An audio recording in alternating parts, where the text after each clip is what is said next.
everyone, welcome back to Sunday Live Show. And thank you so much guys for tuning in. Well guys, it's Thursday today and we're talking about Uthando Nesthembu season 6 episode 8.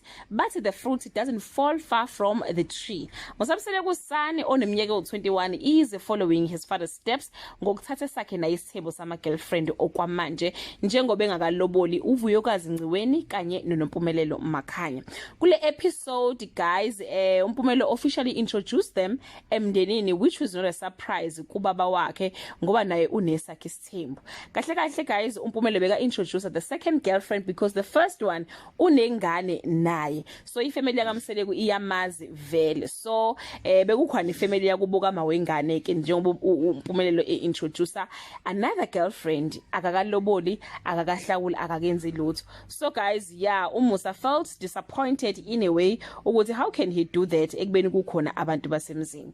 Well, social media guys uyamblame ke Umusa uthi uyisibonele esibe inganeni njengoba Mpumelelo engezange amsabe nokuthi aza introduce lama girlfriend akhe engakakhokhi lutho emakubo. They both love him guys. One of them unengane and Umusa promise ukuthi uzoyihlawula ingane okuyisiko lesizulu ebese yokulobola ayishiyele ezandleni zika Mpumelelo.